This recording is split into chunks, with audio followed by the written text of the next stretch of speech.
बिस्मिल्लाहिर्रहमानिर्रहीम। अस्सलाम वालेकुम नाजरीन, मैं हूं साकिब बशीर। आज एक अजीबो गरीब किस्म की कहानी आपके सामने रखनी है। बुनियादी तौर पर ये भी एक केस है, एक पाकिस्तानी का केस है जो पोलैंड में रह रहा था।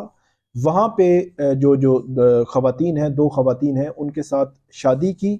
शादी करने के बाद पाकिस्तान वापस लौटा और उन दोनों ख़वातीन से एक बच्चा और एक बच्ची, जिनकी उम्र 9 और 11 साल जो है वो बताई जाती है, वो थी। और वो लेकर पाकिस्तान आ गया और पाकिस्तान में एक तीसरी खातून से आज से तकरीबन 11 माह पहले शादी कर ली। और उसके बाद वो जो है वो रुपोश हो गया। और जो पोलैंड की जो खवातीन थी, दोनों, उन्होंने अपने बच्चों के हुसूल के लिए इस्लामाबाद हाई कोर्ट से रुजू किया। कैसे रुजू किया? ये जो खावन था उन दोनों खवातीन का, और जो तीसरी उसने शादी यहाँ पे की हुई थी, वो कहाँ पे था? इतना अरसा, तकरीबन 1 साल से जायद अरसा जो है वो गुजर चुका। उसको ट्रेस नहीं किया जा सका था। JIT क्यों बनवाना पड़ी? और इस्लामाबाद हाई कोर्ट में जो समाअत हुई, उस पर क्या हुआ और अब 27 दिसंबर को क्या होने जा रहा है? पोलैंड एम्बेसी इसमें इन्वॉल्व हुई। पोलैंड की खवातीन जो है वो दोनों वो पाकिस्तान आएंगी। दोनों बच्चे जो है वो इतना अरसा, तकरीबन 1 साल से जायद अरसा का यह बताया जाता है कि वो लगा। और उसके बाद बच्चों को, और उस जो यहाँ पे खावन है, जो उसका वालिद है बच्चों का, जो दो पोलैंड की खवातीन का खाविंद है, उसको ट्रेस करने में बड़ा टाइम लगा। समाअत के दौरान क्या हुआ? जस्टिस मोहसिन अख्तर कियानी की कोर्ट में 27 दिसंबर को क्या होगा? बड़ी दिलचस्प कहानी है, बड़े आसान अल्फाज में मैं आपके सामने रखूंगा। ये सियालकोट के रिहायशी जो है वो बताए जाते हैं, जो है वो वहाँ पे पोलैंड में को बिजनेस था। देन वहाँ पे शादी की, दो खवातीन से दो बच्चे हुए। अब उन शादियों की क्या पोजीशन थी उसका बैकग्राउंड नहीं है, लेकिन उन दो खवातीन से दो बच्चे हुए, तो वो जो शोहर हैं, वो मर्द हैं, वो पाकिस्तान आ गए, पाकिस्तानी शहरी थे। पाकिस्तान में आने के बाद उन दोनों खवातीन ने पोलैंड एम्बेसी के जरिए इस्लामाबाद हाई कोर्ट से रजू किया कि उनके बच्चे उनको दिलवाए जाए। यहाँ पे 2021 में पटिशन आती है, उनके वकला यहाँ पे पेश होते हैं। इस्लामाबाद हाई कोर्ट नोटिस करती है। पहले DHA का एक एड्रेस था, उस एड्रेस पर नोटिस किया जाता है, लेकिन वो नोटिस डिलीवर नहीं होता। फिर सियालकोट का वो रहने वाला था, सियालकोट के एड्रेस पर नोटिस किया जाता है, नोटिस डिलीवर नहीं होता। फिर वहां पे अदालत ऑर्डर करती है कि उनके वालिदैन, उनके जो वहां पे रिश्तेदार हैं, वहां पे नंबरदार हैं, उन तमाम से पूछे, उनसे मालूमात लें और उसके बाद अदालत को आगाह किया जाए। लेकिन उसका नोटिस फिर भी डिलीवर नहीं होता। वो मर्द जो सियालकोट के पाकिस्तानी शहरी है, उसको जो सिक्योरिटी इदारे हैं वो ढूंढने में नाकाम रहे। उसके बाद इस्लामाबाद हाई कोर्ट एक JIT बनाती है, जिसमें FIA, IB और नादरा के जो हुकाम है वो शामिल होते हैं। वो उसको ट्रेस करने के लिए JIT बनाई गई। और बड़ी सीरियस जो है वो पोजीशन में, जाहिर सी बात है, जब एक जो पाकिस्तानी शहरी है, पोलैंड एम्बेसी जब इन्वॉल्व थी, तो उसको जो है वो नहीं किया जा रहा था, उसको ट्रेस नहीं हो रहा था। तो उसके बाद इस पर बाकायदा तौर पर उसको ट्रेस करना शुरू किया। नादरा का शनाख्ती कार्ड ब्लॉक करते हैं, फिर उसका पासपोर्ट ब्लॉक किया जाता है, फिर उसके जहाँ पे अकाउंट ब्लॉक किए जाते हैं।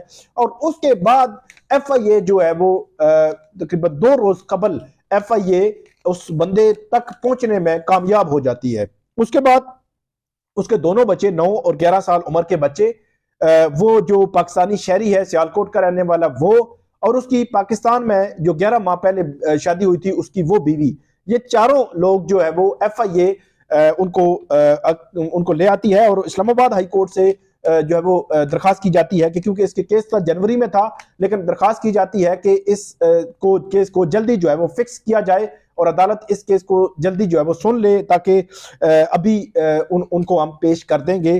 तो इस्लामाबाद हाई कोर्ट में इनको पेश किया जाता है। तो ये जो पाकिस्तानी शहरी हैं, उनके बारे में बताया जाता है कि बारिश है, मतलब दाढ़ी उनकी है। और ये है कि वो अदालत को ये बताते हैं कि वो पोलैंड में थे, तो पोलैंड का माहौल उनको पसंद नहीं आया, तो उसके बाद वो पाकिस्तान में आ गए। और उसके बाद ये जो है वो सारा सिलसिला हुआ।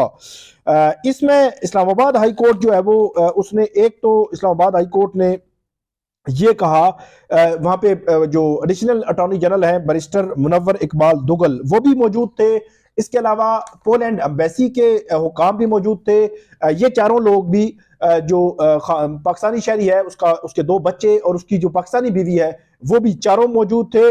इसके अलावा जो इस्लामाबाद हाई कोर्ट के जस्टिस मोहसिन अख्तर कियानी ने गुज़श्ता शाम को तकरीबन 6 बजे इस केस की जो शाम मगरिब की अजान के बाद, मगरिब की नमाज के बाद इस केस की समाअत की सारे हुकाम जो है वो पेश हुए।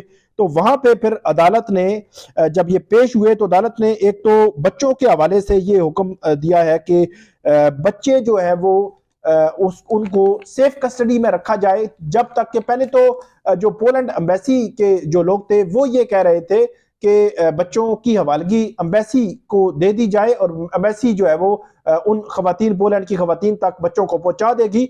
लेकिन अदालत ने बच्चों को पाकिस्तान में यहाँ पे इस्लामाबाद में वेमेन क्राइसिस सेंटर वहां पर मुंतकिल करने का हुक्म दिया है। और अदालत ने यह कहा है कि वो जो पाकिस्तानी खातून है जो माँ यहाँ की है उस पाकिस्तानी शहरी की जो वाइफ है उसके साथ वो बच्चे रहेंगे, क्योंकि 11 माह से वो बच्चे उसी खातून के साथ थे, वो उर्दू भी बोल रहे थे। तो ये कहा गया है कि वेमेन क्राइसिस सेंटर जो इस्लामाबाद में है वहां पे बच्चों को रखा जाएगा।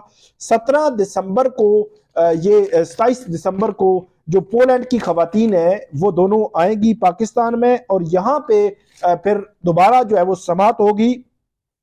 इस दौरान बच्चे जो है वो स्टेट की कस्टडी में होंगे।